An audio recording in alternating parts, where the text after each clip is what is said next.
आज हम 12वीं लेखाशास्त्र विषय के अंतर्गत ख्याति की गणना की विधियों के बारे में अध्ययन करेंगे। ख्याति का मूल्यांकन करने की प्रमुख रूप से 4 विधियां व्यवहार में प्रचलित है, जिनमें पहला औसत लाभ विधि, दूसरा अधिलाभ विधि, तीसरा पूंजीकरण विधि और चौथा वार्षिकी विधि। ख्याति को एक अमूर्त संपत्ति मानते हैं जिसका कुछ न कुछ मूल्य होता है। व्यवसाय से जुड़ी होने के कारण इसे व्यवसाय से अलग नहीं कर सकते, इसलिए ख्याति का मूल्यांकन करना एक कठिन कार्य माना जाता है। फिर भी ख्याति कई बातों पर निर्भर करता है, इसलिए जिससे व्यापार के लाभ उसमें एक महत्वपूर्ण भूमिका निभाता है। अतः ख्याति मूल्यांकन के लिए आवश्यक 4 दशाओं में इसका विस्तार से अध्ययन किया जाएगा। इसी के अंतर्गत पहला आते हैं औसत लाभ विधि। इस विधि के अनुसार ख्याति का मूल्यांकन करने के लिए गत वर्षों के औसत लाभों को लिया जाता है। यह लाभ पिछले वर्षों का लिया जाता है। इसका निर्धारण साझेदारों के बीच अनुबंध के द्वारा किया जाता है। उस औसत लाभ को 2 गुना या 3 गुना करके ख्याति की गणना की जाती है। इसके लिए ख्याति निकालने के लिए सूत्र होता है। तो सबसे पहले इसमें औसत लाभ ज्ञात किया जाता है। तो औसत लाभ का सूत्र है औसत लाभ बराबर गत वर्षों के कुल लाभ, उसमें से उस वर्ष की हानि को घटा देते हैं और यदि असामान्य लाभ हो तो उसे भी घटाकर असामान्य लाभ को जोड़ा जाता है। यह सब होने के बाद इसमें विभाजित किया जाता है, मतलब भाग दिया जाता है। लाभ व हानि के वर्षों की संख्या का भाग देने पे औसत लाभ ज्ञात हो जाता है। इस औसत लाभ का ख्याति निकालने के लिए प्रयोग किया जाता है। तो इसी में दूसरा सूत्र आता है ख्याति बराबर औसत लाभ गुणित क्रय वर्षों की संख्या। वास्तविक औसत लाभ की गणना करते समय निम्न तथ्यों को जोड़ा जाता है, जिसमें पहला आता है असामान्य हानियाँ।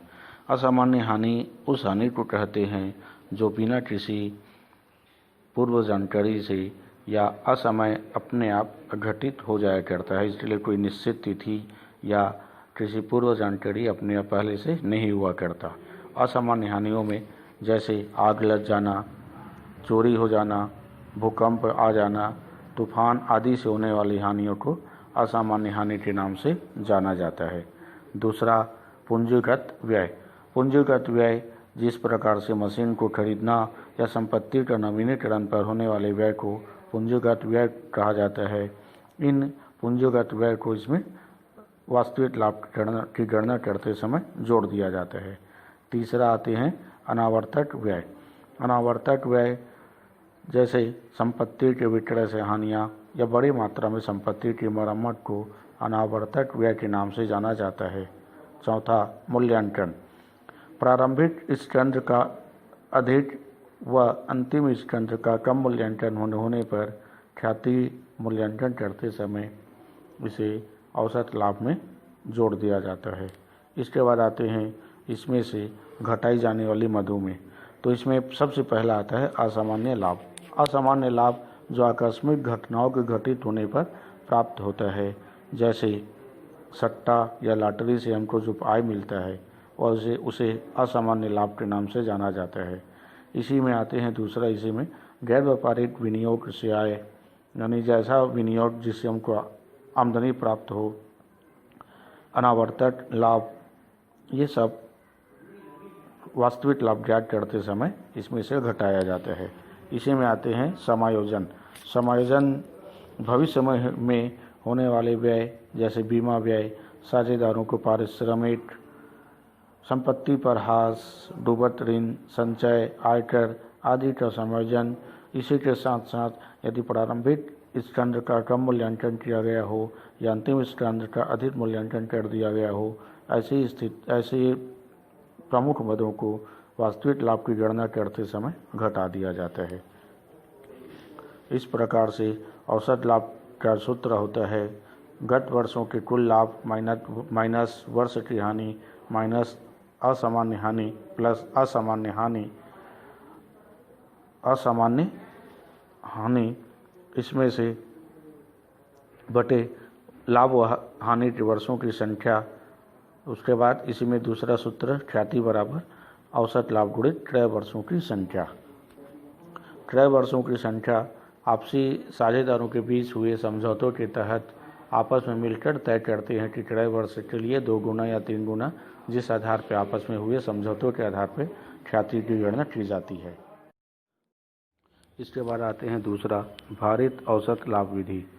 यह विधि औसत लाभ विधि का ही सुधरा हुआ रूप है। इस विधि में प्रत्येक वर्ष के लाभ को भार से गुणा कर दिया जाता है। जिस प्रकार से उसमें लाभ को भार दिया जाता है 1, 2, 3, 4 इत्यादि, इस प्रकार फिर गुणनफल का जोड़ कर लिया जाता है और भारों का योग कर गुणनफल के योग में भाग देकर भारित औसत लाभ ज्ञात किया जाता है और उसके बाद क्रय के वर्षों से गुणा कर ख्याति का मूल्य ज्ञात किया जाता है। इसके लिए सूत्र है, पहला भारित औसत लाभ बराबर गुणनफलों का योग बटे भार का योग। उसके बाद ख्याति ज्ञात करने के लिए ख्याति बराबर भारित औसत लाभ गुणित क्रय के वर्ष। इसके बाद आते हैं दूसरा अधिलाभ विधि। इस विधि के अंतर्गत जब कोई व्यापारिक फर्म उसी प्रकार की अन्य व्यापारिक फर्मों के सामान्य लाभ से अधिक लाभ कमा रही है तो इस आधिक्य को अधिलाभ कहा जाता है। अधिलाभ को एक निश्चित संख्या से गुणा कर ख्याति का मूल्यांकन ज्ञात किया जाता है। इसके लिए सूत्रों का प्रयोग निम्नानुसार करते हैं। पहला सबसे पहले ज्ञात किया जाएगा सामान्य लाभ। तो सामान्य लाभ के लिए सूत्र है विनियोजित पूंजी गुणित ब्याज की दर बटे 100। उसके बाद विनियोजित पूंजी ज्ञात करने के लिए सूत्र है विनियोजित पूंजी बराबर वास्तविक संपत्ति का योग माइनस बाह्य दायित्वों का योग। इसके बाद आते हैं अधिलाभ ज्ञात करने के लिए अधिलाभ का सूत्र औसत वास्तविक लाभ माइनस सामान्य लाभ। उसके बाद ख्याति ज्ञात करने के लिए ख्याति ज्ञात करने के लिए सूत्र है अधिलाभ गुणित क्रय के वर्षों की संख्या। इस प्रकार से अधिलाभ विधि से ख्याति ज्ञात किया जाता है। इसके लिए आवश्यक है यदि प्रश्न में विनियोजित पूंजी का उल्लेख न हो तो व्यापार की कुल वास्तविक संपत्ति का योग कर उसमें से व्यापार के बाह्य दायित्वों को घटाकर विनियोजित पूंजी ज्ञात की जाती है। विनियोजित पूंजी पर लाभ की सामान्य दर के द्वारा व्यापार के सामान्य लाभ की गणना की जाती है। यदि प्रश्न में वास्तविक लाभ या औसत लाभ नहीं दिया है तो पूर्व वर्षों के लाभों का औसत निकालकर औसत लाभ की गणना की जाती है। इसमें से संभावित व्यय को घटा दिया जाता है तथा संभावित आय को जोड़ दिया जाता है। औसत लाभ में से सामान्य लाभ को घटाकर अधिलाभ की गणना की जाती है। अधिलाभ में दिए गए वर्षों का गुणा कर ख्याति की गणना की जाती है। इसके बाद आते हैं तीसरा पूंजीकरण विधि। इस विधि के अंतर्गत व्यापार में विनियोजित पूंजी से प्राप्त होने वाले अनुमानित सामान्य लाभ तथा वास्तविक लाभ के पूंजीकरण मूल्य के अंतर को ख्याति माना जाता है। अधिलाभ के पूंजीकरण मूल्य को ख्याति कहा जाता है। इस प्रकार यदि कोई फर्म अन्य फर्म की तुलना में कम पूंजी लगाकर अधिक लाभ कमाती है तो उतनी पूंजी की बचत ख्याति मानी जाती है। इस विधि के अंतर्गत ख्याति की गणना की 2 विधियां प्रचलित है। पहला औसत लाभ की पूंजीकरण विधि और दूसरा अधिलाभ की पूंजीकरण विधि। अब आते हैं पहला औसत लाभ की पूंजीकरण विधि के अंतर्गत इस विधि के अनुसार व्यापार में विनियोजित पूंजी एवं औसत लाभ को अर्जित करने हेतु आवश्यक पूंजी का अंतर ही ख्याति माना जाता है। इसके अंतर्गत यह माना जाता है कि जितनी पूंजी वह व्यापार में लगा रहा है उससे अधिक लाभ कमाकर वह पूंजी की बचत कर रहा है। इसके अंतर्गत औसत लाभ का पूंजीकरण के लिए सूत्र है औसत लाभ गुणित 100 बटे सामान्य ब्याज दर। विनियोजित पूंजी ज्ञात करने के लिए संपत्ति का योग माइनस बाह्य दायित्वों का योग। इसके बाद ख्याति ज्ञात करने के लिए औसत लाभ का पूंजीकरण मूल्य माइनस विनियोजित पूंजी बराबर ख्याति। इसके बाद आते हैं दूसरा अधिलाभ की पूंजीकरण विधि में इस ख्याति की गणना एक वैकल्पिक विधि मानी जाती है। इस विधि के अनुसार फर्म की ख्याति राशि अधिकतम सुपर प्रॉफिट की पूंजीकरण राशि के बराबर होती है। इसके लिए सूत्र है, पहला सूत्र अधिलाभ बराबर औसत लाभ माइनस सामान्य लाभ, ख्याति बराबर अधिलाभ गुणित 100 बटे सामान्य ब्याज दर। यहाँ ध्यान देने योग्य बातें हैं कि पूंजीकरण विधि से ख्याति की गणना करते समय दोनों विधियों में से कोई भी विधि का प्रयोग करने पर ख्याति का मूल्य एक ही प्राप्त होता है।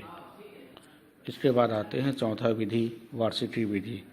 यदि एक फर्म में पिछले वर्ष से अधिलाभ हो रहा हो तो यह अनुमान लगाया जाता है कि भविष्य में यह लाभ जितने वर्षों तक होता रहेगा, प्राप्त होने वाली अधिलाभ की राशि का अधिलाभ अवधि के लिए 1 रुपये की वार्षिकी का गुणा कर एवं भाग देकर ख्याति का मूल्य ज्ञात किया जाता है। इसके लिए 2 प्रकार से विधि का प्रयोग किया जाता है। इसके लिए पहला है, यदि वार्षिकी का वर्तमान मूल्य 1 रुपये से कम हो तो ख्याति ज्ञात करने के लिए सूत्र है, ख्याति बराबर अधिलाभ बटे वार्षिकी मूल्य। इसी में यदि दूसरा है, यदि वार्षिकी का वर्तमान मूल्य 1 रुपये से अधिक हो तो ख्याति बराबर अधिलाभ गुणित वार्षिकी मूल्य। इसके बाद आते हैं गुप्त ख्याति। कभी कभी प्रश्न में फर्म की ख्याति का मूल्य स्पष्ट रूप से नहीं दिया रहता। ऐसी स्थिति में ख्याति पूंजी संरचना के माध्यम से ज्ञात किया जाता है या लाभ विभाजन अनुपात के आधार पर अंतर्निहित विधि से ज्ञात किया जाता है। उसे गुप्त ख्याति या छिपी हुई ख्याति के नाम से जाना जाता है। गुप्त ख्याति ज्ञात करने के लिए सबसे पहले नई फर्म की कुल पूंजी की गणना की जाएगी। नई फर्म की कुल पूंजी ज्ञात करने के बाद पुराने और नए साझेदारों की संयुक्त पूंजी की गणना करते हैं। पुराने और नए साझेदारों की पूंजी ज्ञात कर लेने के बाद फर्म की कुल पूंजी में से संयुक्त पूंजी को घटाकर जो ज्ञात फल निकलता है उसे ही गुप्त ख्याति कहा जाता है। इस प्रकार से ख्याति मूल्यांकन के लिए आवश्यक 4 विधियों का उपरोक्त विधि के अंतर्गत सूत्रों का प्रयोग किया जा चुका है। इसके बाद भैया बहनों से आग्रह है कि इन सूत्रों को अपने नोट्स बुक में लिख लें और याद कर लें। इसके बाद सूत्रों पर आधारित प्रश्नों की ओर आते हैं। यह शेष वीडियो में बतलाया जाएगा। इसके बाद